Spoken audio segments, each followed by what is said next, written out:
Good morning and welcome to the SpartanNash Company third quarter 2020 earnings call. All participants will be in listen-only mode. Should you need assistance, please signal a conference specialist by pressing the star key followed by 0. After today's presentation, there will be an opportunity to ask questions. Please note this event is being recorded. I would now like to turn the conference over to Chris Mandeville, Managing Director of Investor Relations at ICR. Please go ahead. Good morning and welcome to the SpartanNash Company third quarter fiscal year 2020 earnings conference call.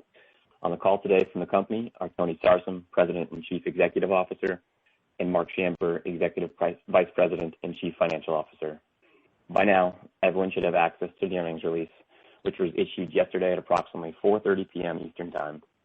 For a copy of the earnings release, please visit SpartanNash's website at www.spartannash.com/investors. This call is being recorded and a replay will be available on the company's website for approximately 10 days. Before we begin, we would like to remind everyone that comments made by management during today's call will contain forward-looking statements. These forward-looking statements discuss plans, expectations, estimates, and projections that may involve significant risks and uncertainties. Actual results may differ materially from the results discussed in these forward-looking statements. Internal and external factors that may cause such differences include, amongst others, disruption associated with COVID-19 pandemic, competitive pressures among food, retail, and distribution companies, the uncertainties inherent in implementing strategic plans and integration operations, and general economic and market conditions. Additional information about the risk factors and uncertainties associated with SpartanNash's forward-looking statements can be found in the company's earnings release, most recent annual report on Form 10-K, and in the company's other filings with the SEC. Because of these risks and uncertainties, investors should not place undue reliance on any forward-looking statements. SpartanNash disclaims any intention or obligation to update or revise any forward-looking statements. This presentation includes certain non-GAAP measures and comparable period measures to provide investors with useful information about the company's financial performance. A reconciliation of these non-GAAP financial measures to the most directly comparable GAAP financial measure and other information as required by Regulation G is included in the company's earnings release, which was issued yesterday. And it is now my pleasure to turn the call over to Tony. Well, thank you, Chris, and good morning. It is a pleasure to be speaking with many of you for the first time as President and CEO of SpartanNash. I am proud to be part of this organization, and I'm energized to address the opportunities we have ahead of us. Let me begin by thanking my predecessor, Dennis Edson, for what he and his team have done over the past year since he stepped back into the CEO role on an interim basis. His leadership through an extraordinary time in our country and our world is a legacy I plan to build on. I look forward to working with him and the other members of the board of directors as he resumes his role as chairman. As I reflect on my journey ahead, I realize what a privilege it is to lead a Fortune 500 company, a top grocery distributor, and a company that takes great pride as a leading supplier to our brave men and women in the military. Throughout my career, I've maintained a focus on building people-first organizations and have maintained a strong commitment to transparent communications. I believe that this combination builds trust with our associates, customers, and suppliers, and is imperative to our collective success. During my first 9 weeks on the job, I've had the pleasure of meeting hundreds of associates at our stores and distribution centers. In those visits, my first objective was to listen and understand what drives their success and challenges on a daily basis. I'm inspired by the level of passion we have within this organization and our unrelenting commitment to serve our customers. I plan to share more specific objectives for the organization over the coming months. However, my immediate goal is to ensure that we are leveraging our existing competencies to yield improvements in our operating performance. Our financial results have underwhelmed in recent years, and I am confident that together we can achieve more. I will work to pair the insights I have gained with the operational strategies to unlock the true potential of our organization. Among other areas of focus, I believe that we need to act with a certain level of urgency to make meaningful improvements in our supply chain. We will make investments in human capital, in our facilities, and other resources to ensure our supply chain has the support it needs to operate with efficiency and a high level of execution. I've had the opportunity to lead many fine organizations in similar industries, and will draw upon that experience as we work to make the most of the opportunities in front of us. In my 3 decades of leadership in the food industry, I've developed a deep understanding of every facet of the consumer packaged goods and food distribution businesses. Over 35 years, my experiences have ranged from packaging machine operator to plant manager and a great many GM and functional leadership roles. In my most recent roles as CEO of both Borden Dairy and Ready Pack Foods, I succeeded in developing people-first cultures and supporting our teams to renew our commitments to innovation and customer service. In both roles, I was able to lead our teams to be best-in-class operators in the industry. In short, I'm no stranger to challenges, and as CEO here at SpartanNash, I certainly intend to apply my supply chain and organizational development expertise to transform our company into a world-class operator, and one that can deliver on sustainable growth over the long term. Let me end by thanking you for your well wishes and support. I'm thrilled to be here and very excited about the journey ahead. With that, I will now turn the call over to Mark to review our third quarter performance and provide an updated guidance for the remainder of the year. Thanks, Tony, and welcome to everyone joining us today on the call. Net sales for the third quarter of fiscal 2020 increased by 3.1%, or $61 million, to $2.06 billion, versus 2019 third quarter sales of $2 billion. Our adjusted EPS for the third quarter came in at 70 cents per diluted share, compared to adjusted EPS of 30 cents per diluted share in the prior year's third quarter, an increase of 133%. GAAP EPS came in at 56 cents per diluted share in the quarter, compared to a loss of 1 cent per share in the third quarter of fiscal 2019. The increase in profitability from the prior year quarter was driven by higher sales volume, improved gross margin rates, and increased leverage of our operating expenses, particularly in retail store labor and certain of our fixed costs. Increases in incentive compensation and a higher rate of supply chain expenses served to partially offset our increased profitability.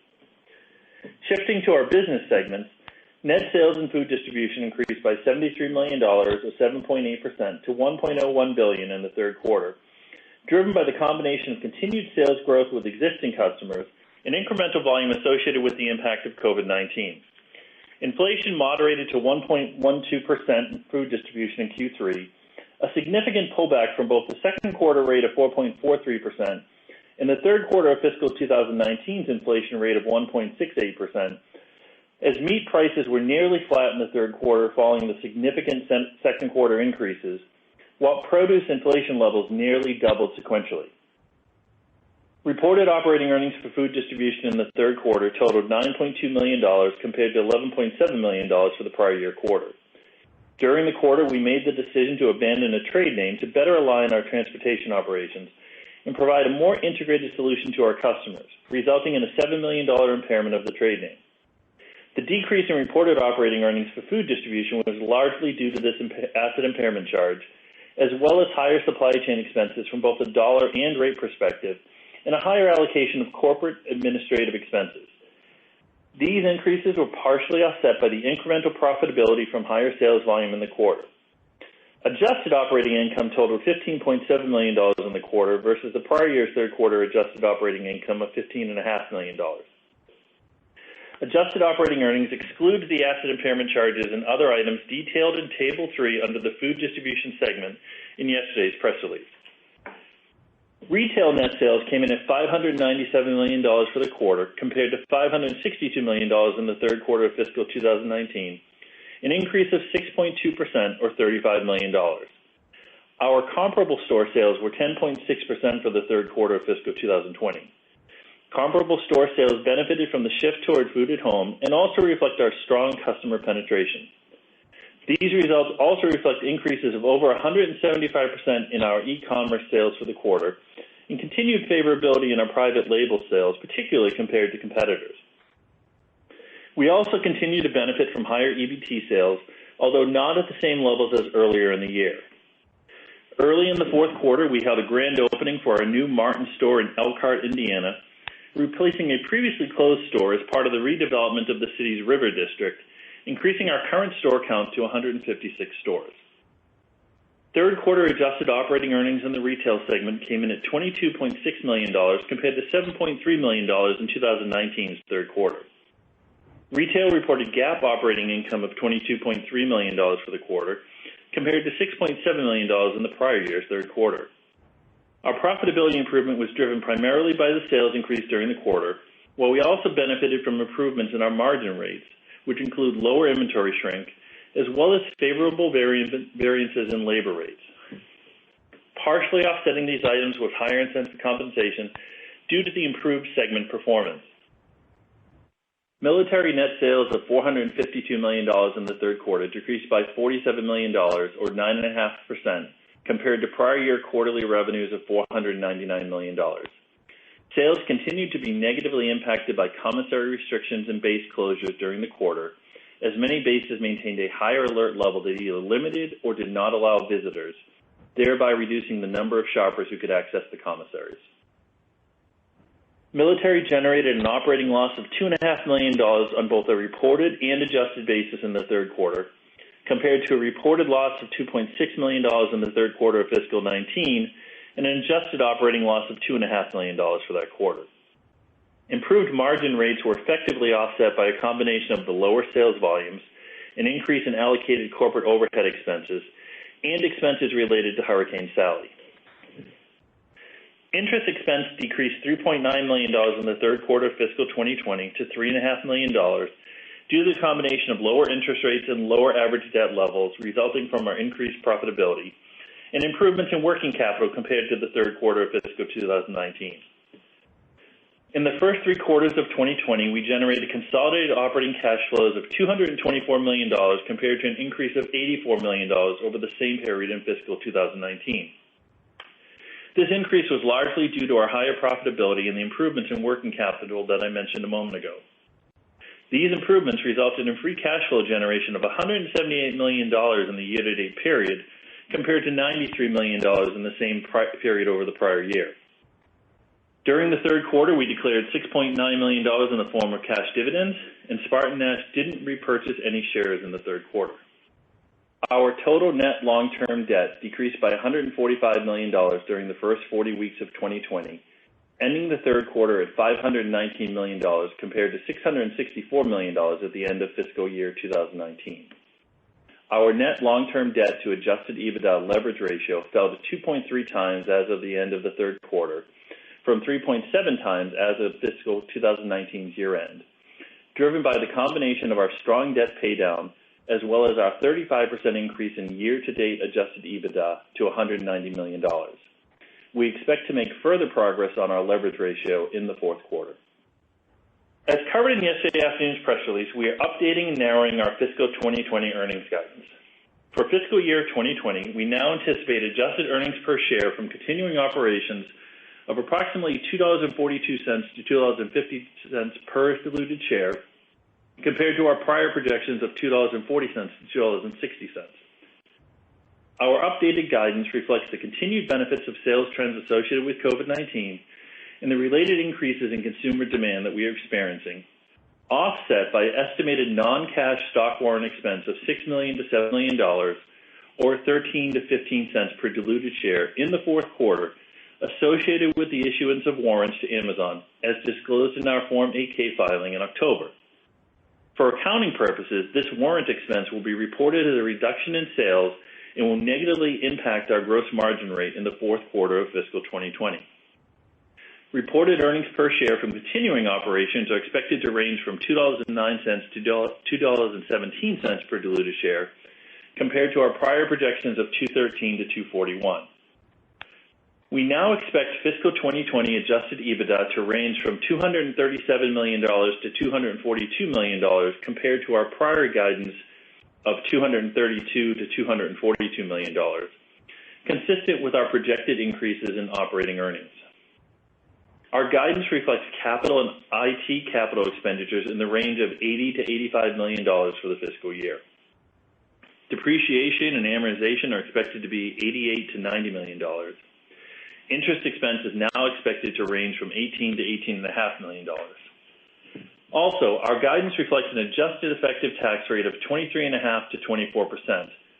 while our reported effective tax rate is now expected to be 13 to 13.5%.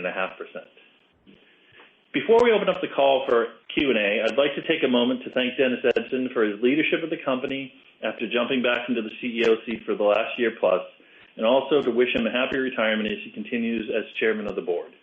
And finally, I'd like to publicly welcome Tony to SpartanNash, and the executive team and I look forward to working with him as he leads us into our next phase of growth. With that, I'd like to turn the call back over to the operator and open it up for questions. Thank you. We will now begin the question and answer session. To ask a question, you may press star, then one on your touch-tone phone. If you're using a speakerphone, please pick up your handset before pressing the keys. To withdraw your question, please press star, then two. This time, we'll pause momentarily to assemble our roster.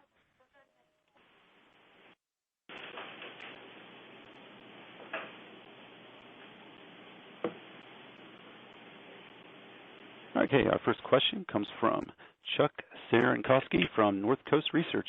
Please go ahead. Good morning, everyone. Morning, Chuck. Tony, you mentioned the sense of urgency around improving the productivity of Spartan's supply chain. Do you see any low-hanging fruit there, or can you talk about some projects you want to get to quickly to improve the operating margin within food distribution? Well, a great question, and I'll caveat this one and many others today with the notion that I've been here 6.5 weeks, so I don't have absolutely everything figured out yet. But as I look at our DCs and our performance overall, it's clear that we have opportunities at a high level. We have process opportunities the way we run our DCs. We have some infrastructure opportunities. We have aging IT systems, for example. So I think there's a number of productivity areas we can go hunt. I don't think there's any one panacea, but there's certainly a number of areas where we can go make improvements and get a turnaround there. So I'm in the knee deep into that exercise right now, figuring out which ones to take on first and how we go about them.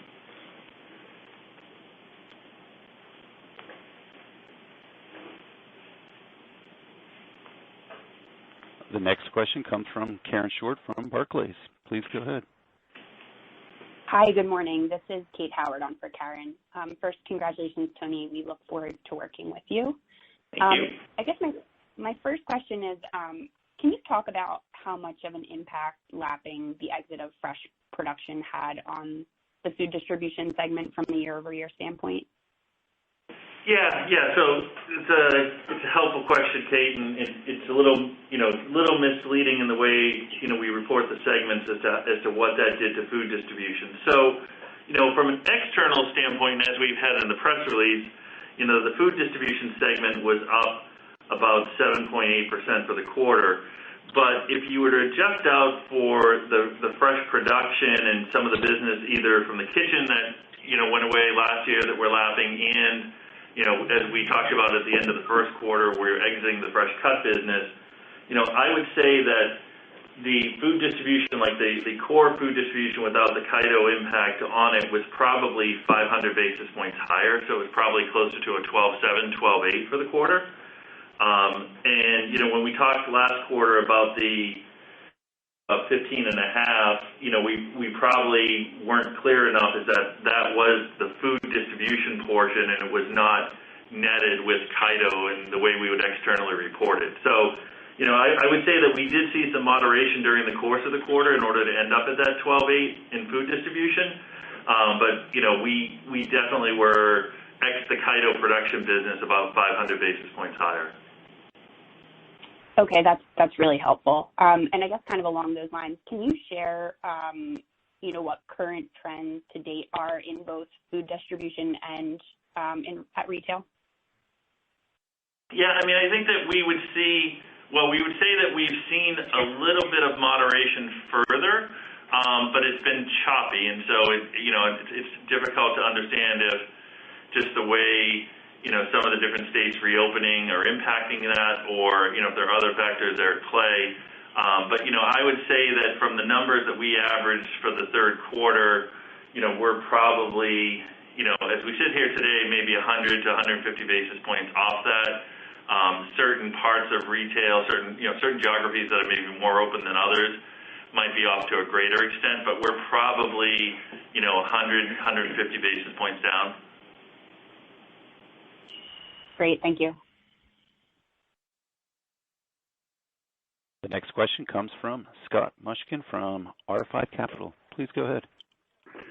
Hey guys, thanks for taking my questions, and Tony, welcome. I'm excited to work with you guys. Glad Dennis found a great successor. Anyway, I just wanted to clarify what you just said, Mark. Actually, so you said the sales are down about 100 and 150 from where they were running. Well, from the average from the quarter. I mean, it's a little tricky to, from where they were running per se, but from the averages for the quarter, we're down a little bit. Okay. So then, and maybe Tony, you don't have an answer for this yet, but I mean, obviously this military business has been, a drag on the company for a really long time. Have you put any thoughts into, what to do with it? Is there anything to do with it? Is it something that, we need to stick with, or how should we think about that? Yeah, it's a great question. So, and it's obviously, as you know, it's a long legacy business, and there's a lot of history and pride in serving the military. But the military results are not acceptable, and so that business will change. It has to change, and we're going to look to, harkening back to my previous question, and see how much of that is an operating efficiency.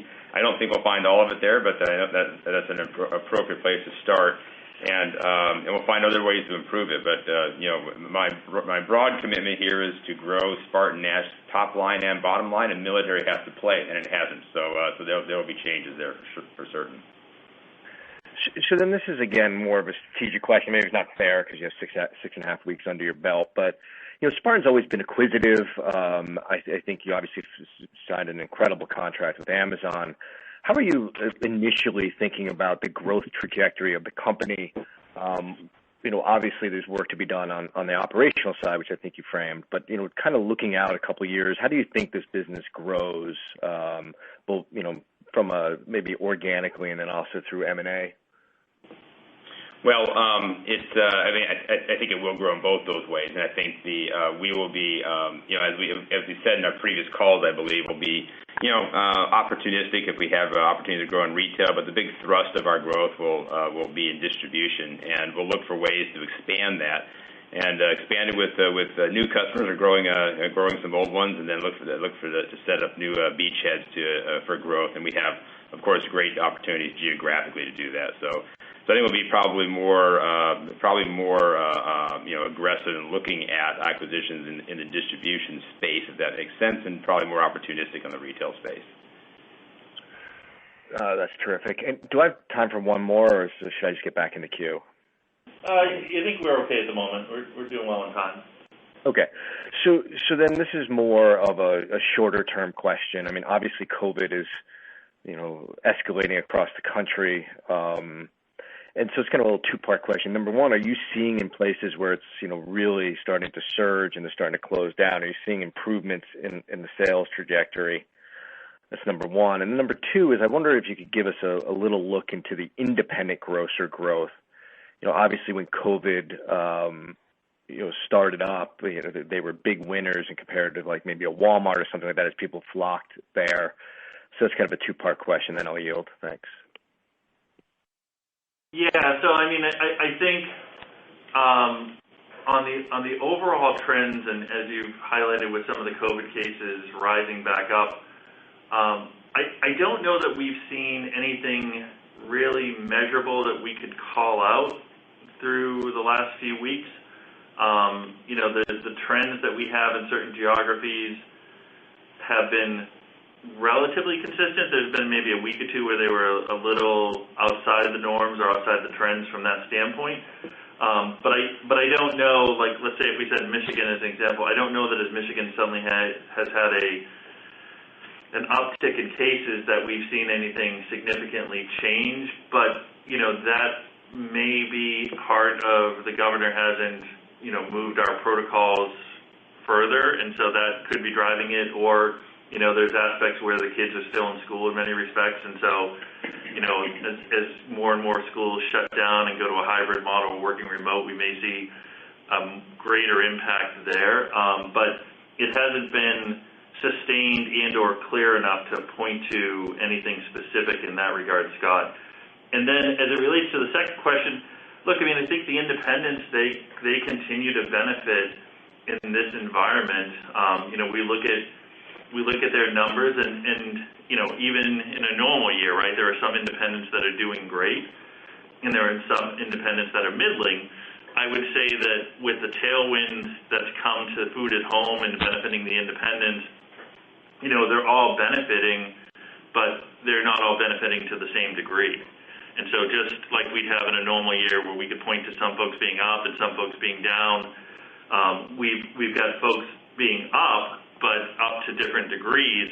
I think the one thing that really hasn't been much in play until maybe the last month or so, maybe even the last 2 months, is that, there was certainly a pause on competitive openings during the peak of COVID. Folks weren't doing construction, folks weren't going out and setting new stores, opening new stores. People were focusing on running what they had. And now that the country's reopened to varying degrees, you are seeing that some of the competitive openings against independents in different geographies are now occurring. They might be months later than they were originally planned. So I think that's maybe the only recent change in dynamic, is that, competitive openings that have been paused for a significant period of time are, either back on the calendar and or occurring. But, the independents have all benefited, just to varying degrees based on their competition as well as their individual execution. Terrific. Thanks for the answers. Appreciate it. You're welcome. Next question comes from Greg Badishkanian from Wolfe Research. Please go ahead. Good morning. This is Spencer Hannes on for Greg. Congratulations, Tony, on the new role. Yep. So if we look at 2021, how well positioned do you think you are to just keep the sales and EBITDA gains from 2020? And then when consumers start to split their baskets again, what do you see as some of the biggest factors driving where they choose to shop?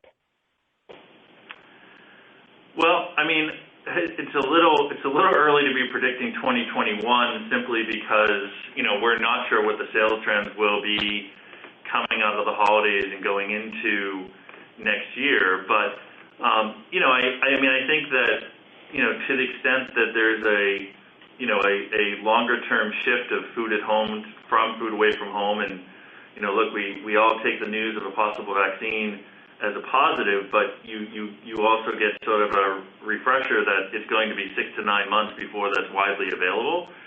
And so, I mean, we've talked before that in the northern geographies where we primarily operate, it's quite likely that, folks are not going to be going out to dinner as much as they were before, because they'll need to be indoors. And frankly, if the number of COVID cases continues to spike, occupancy levels that have been returned to 100 or maybe 50% capacity may be cut back further. And so that should help our numbers going into 2021. I'd like to think that we retain a good portion of the EBITDA and the sales that we've generated, but, honestly, not willing to kind of put anything down as to a range until we get through the year end and see what the trends are as we start off for the new year. So, I think you can understand that. I mean, we've tried at SpartanNash to set some guidance and, based on what we've seen for the expectations, and, we've managed to sort of stay in the range, and occasionally, it's been a little lighter than what we predicted, but, we're all trying to predict the future in something we've never seen before. And then, I'm sorry, Spencer, the second half of the question was about retaining the business. Yeah. How do you expect consumers to split their baskets again? Yeah. Yeah, I mean, I think that from our consumer perspective, we've brought folks into the store that, may have previously shopped with us, that have been, refreshed and getting to see, how we've changed over the years. And we're working very hard to make sure that those customers we retain those customers.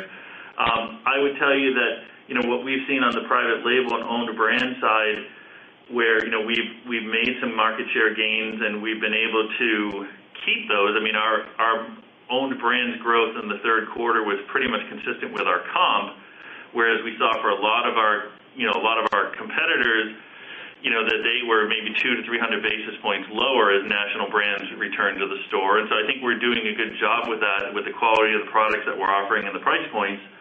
And I think that consumers are looking at what their bottom line, purchase is going out the door compared to maybe when they were shopping at a competitor, and saying that we're on par or a reasonable difference. And so we're able to retain those customers, and we'll have to keep working at it. But I think we've been pretty successful to date. That's great color. And then on your distribution centers, can you talk about how much incremental volume you could put through your existing facilities before you'd need to add capacity, just as you start to add new customers? Yeah, that's really a function of the type of volume and where it comes, right? There's some distribution centers that could easily handle, a $500 million of incremental volume based on their size and current capacity and what we've done in the past. There are other distribution centers where, an incremental $50 million might lead us to go off-site, either because of the size of the distribution center or the types of orders that we receive there.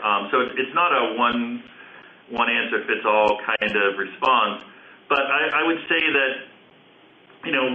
we've built out our infrastructure, and we're looking at growing towards the future in a scenario that as we add additional capacity, that it relieves capacity off of other distribution centers. And so we benefit maybe in 2 or 3 locations as we need to add space. And so I think it'll be incremental builds that would not be that significant of an increase on our capital expenditures. And hopefully in many instances we'd just be able to fit it in with a normal year-to-year CapEx. But certainly if we had a big spike in one year, it's not unreasonable to think that capital allocation could go from the roughly 1% we generally have done to maybe 1.25%, 1.3%. But I think that that's more of a 1-year scenario versus a need to get into a cycle like that going forward. I think that we can manage our growth within the capital plans that we have right now. Great. Thank you. You're welcome. The next question comes from Kelly Banya from BMO Capital Markets. Please go ahead. Hi, good morning. Thanks for taking our questions. And also just want to express congratulations and welcome to you as well, Tony, from all of us here. Thank you. Wanted to just kind of go back to that comment, I think, Mark, that you made about the 500 basis impact from Kaido. And can you just walk us through how that same dynamic may have impacted the past couple of quarters in the food distribution segment? Yeah. I can, Kelly. It may take me a second just to be able to best answer for the first quarter, but here's so just maybe as a refresher, it was at this time a year ago that we announced. So it was the second quarter last year, so I apologize. But in the second quarter of last year, we announced that we were going to exit the Fresh Kitchen business and that we were considering disposition of Fresh Kitchen and Fresh Cut.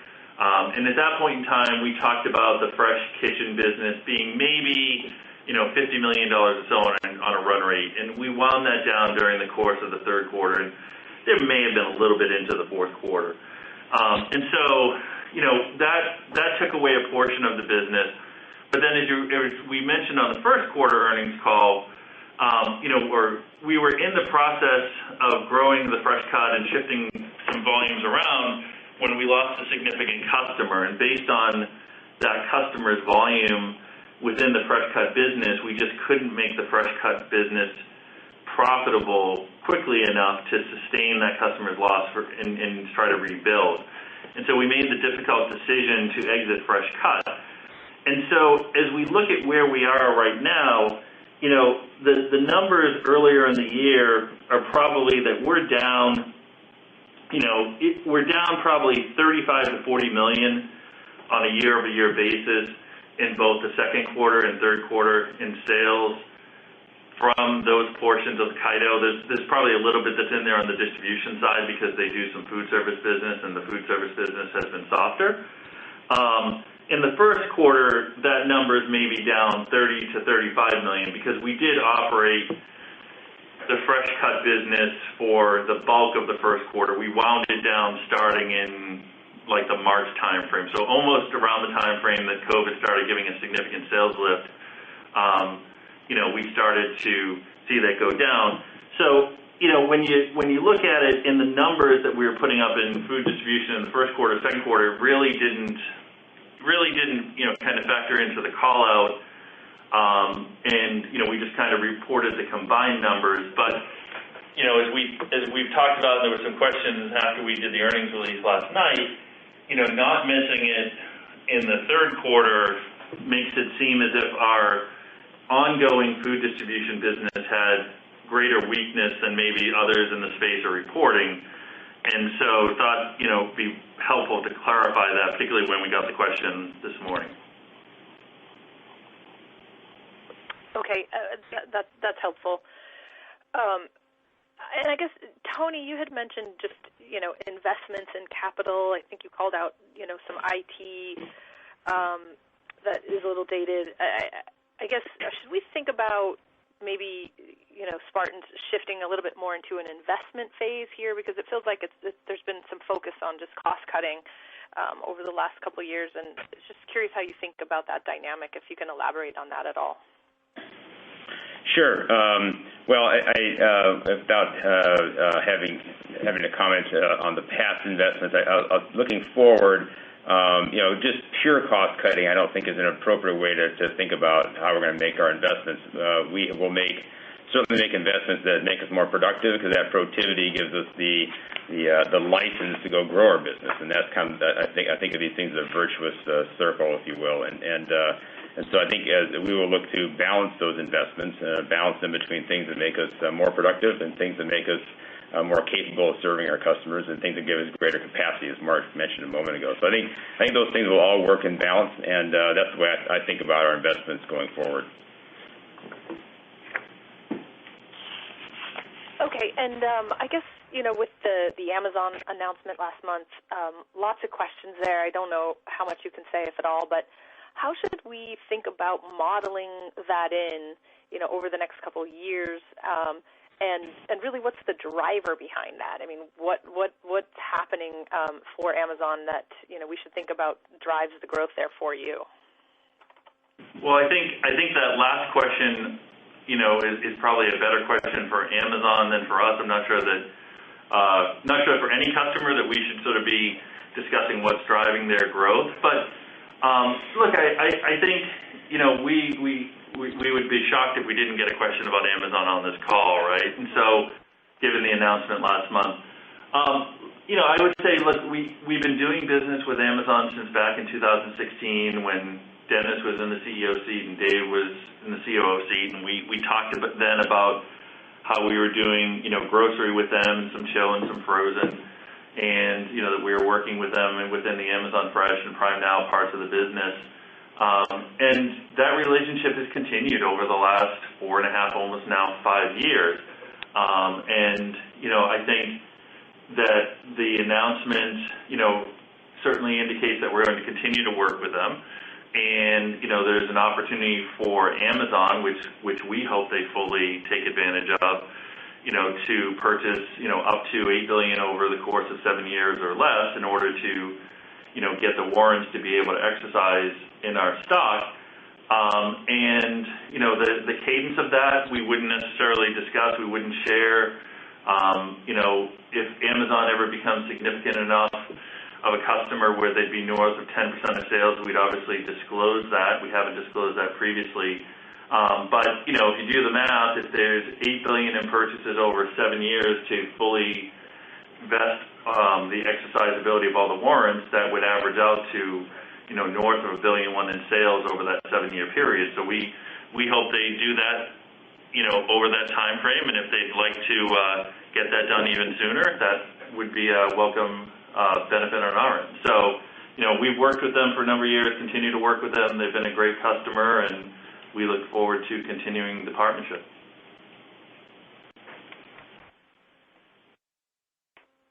Thank you. You're welcome. The next question comes from Damon Polistina from Deutsche Bank. Please go ahead. Good morning. Congratulations, Tony. Thank you.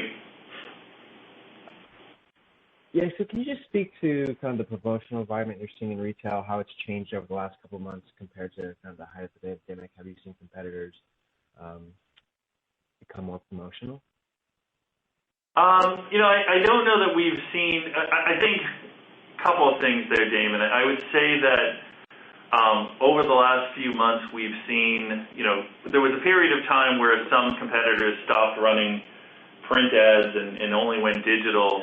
I would say that, looking at the space, promotions are down overall.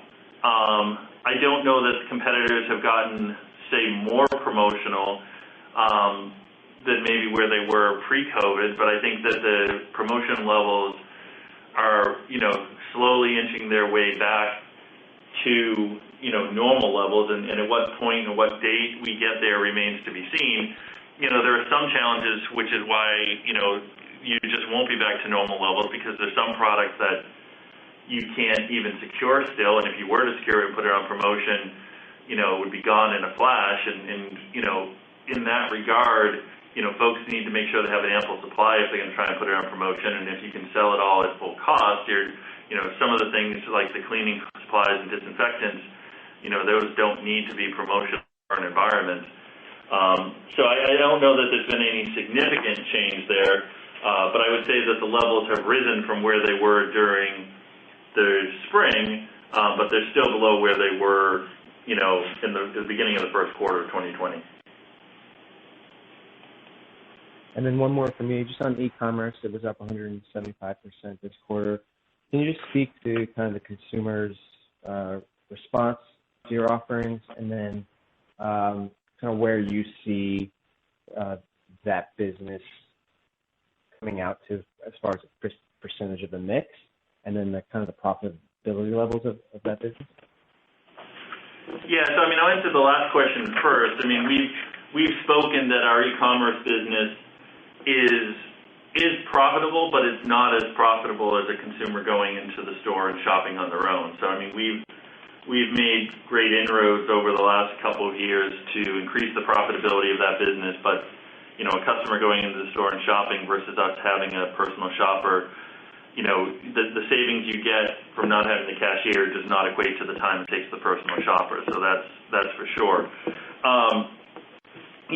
As a percentage of our business, I would say that in the case of the stores that have e-commerce, it's running a little bit north of 4% of sales in the third quarter. And so, pre-COVID, that was closer to like 2.25. So that does kind of match up with the north of 175% that, we referenced. And, we would say that, those consumers, we certainly are down from the peaks where people weren't willing to go into the stores. But, we've certainly seen that a great deal of the incremental volume that we picked up has been pretty sticky, and that new customers that we got during that time frame continue to utilize the fast lane offerings that we have and the other e-commerce offerings. And then that, as we've always seen with some of the fast lane business, that they basically fill in during the week, or, they go into the stores for certain offerings in addition to what they're buying for e-commerce. And so, we're getting an overall greater percentage of that consumer's basket by virtue of the e-commerce offering that we have. Thank you. The next question comes from Peter Saleh from BTIG. Please go ahead. Great, thanks, and congrats, Tony, on the position, on the role. I just wanted to come back to the conversation around capital investment. Tony, when you think about next year, do you think you'll be making more changes in terms that will need more capital investment or more operational investments next year as you maybe plan for increased volume from some new customers?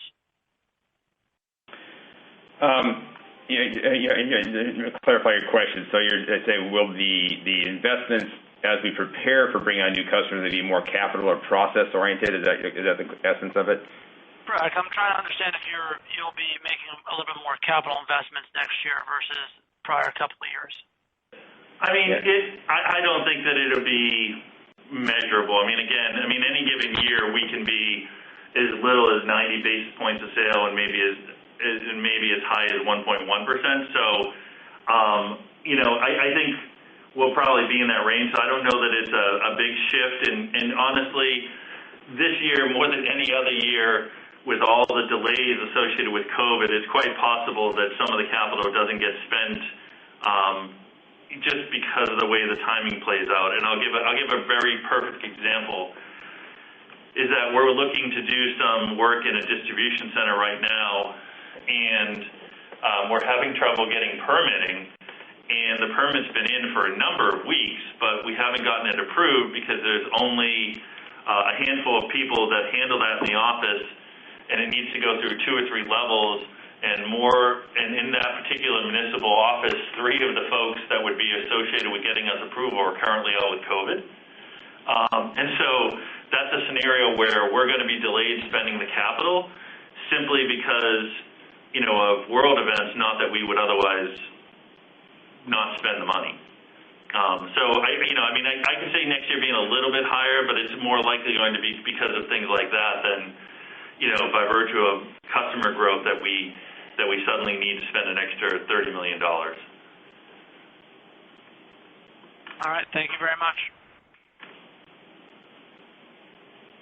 The next question is a follow-up from Chuck Cerankosky from Northcoast Research. Please go ahead. Thanks for follow-up. In looking at the Amazon relationship, I'm sort of focusing here on the share count going forward. It's up to them when they hit certain spending thresholds with you, which in turn allows them to exercise the warrant. Is that tied to any particular part of the year? Is there any predictability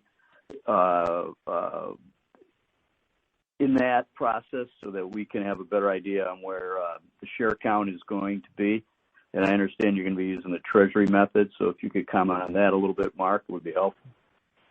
Yeah, so that's a very complicated question. Let me try to explain it as simply as I can. So the agreement allows for Amazon to have the ability to purchase up to 5.4 million shares, subject to certain vesting conditions. Approximately 20%, or about 1.08 million of those warrants, vested upon execution of the agreement. Those warrants could be exercised today or any day from now to the remaining 6+ years on the agreement.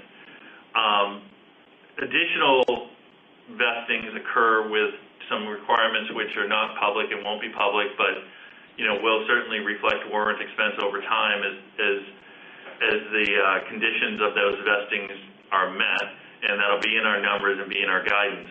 As it relates specifically, Chuck, then to your question about the shares, yes, without going into all the accounting, it'll be the Treasury stock method, which basically says that for the proceeds you would get from the exercise of the warrants, you would take that cash and apply that against buying back the stock on the open market.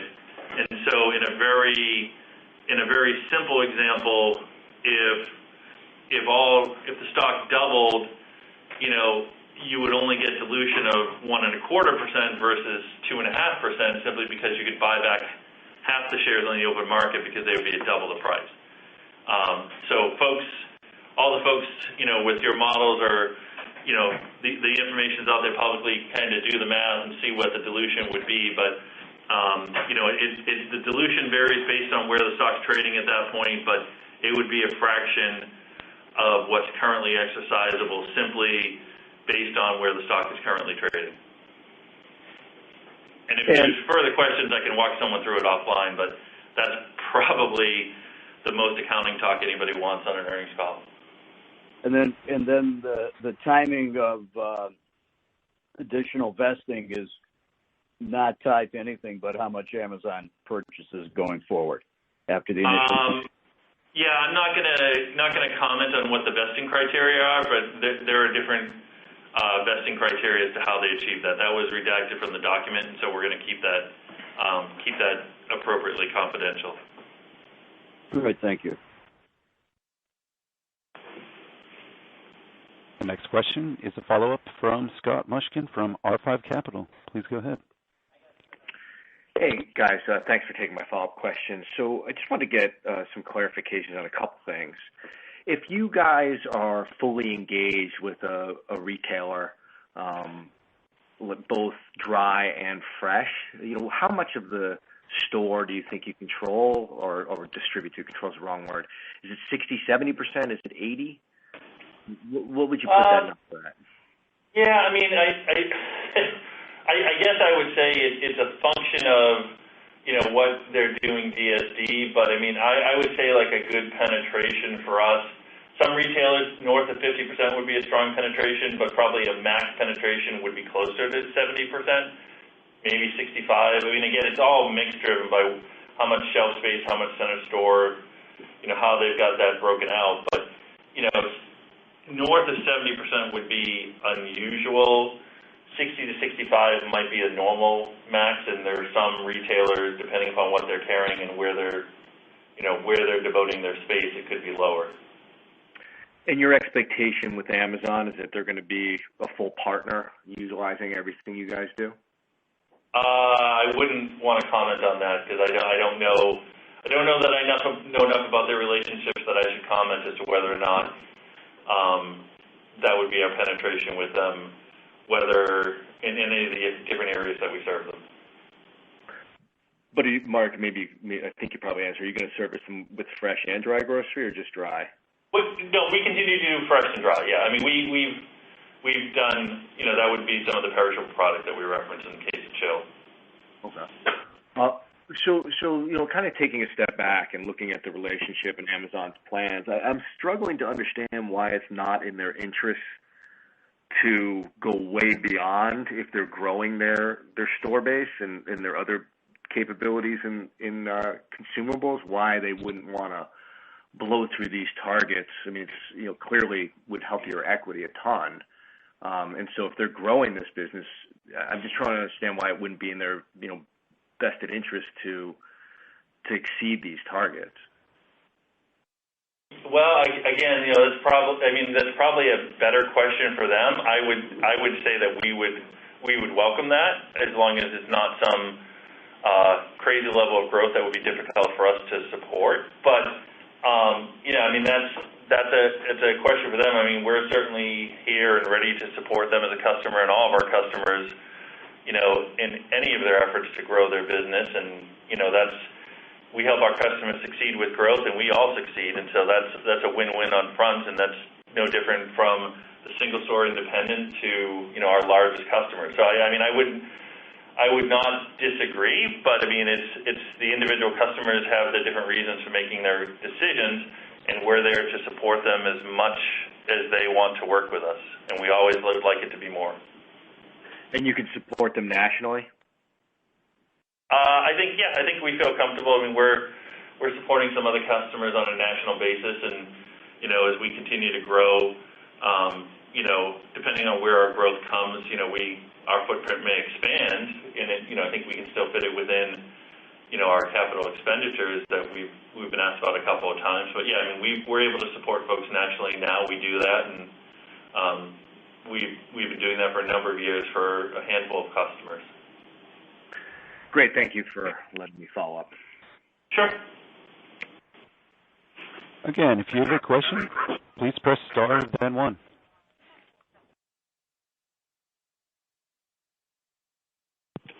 There are no more questions in the queue.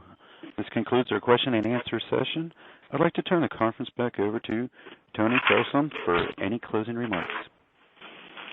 Great. Well, thank you so much. And I just want to thank all of you for participating in today's call. It was great to get a chance to meet you in this fashion, and looking forward to working with you in the future. Certainly appreciate the opportunity to share a little bit of my personal background as well as give you this update on the third quarter performance. And again, looking forward to the next time we get a chance to speak. So with that, I wish you all a great day. The conference has now concluded. Thank you for attending today's presentation. You may now disconnect.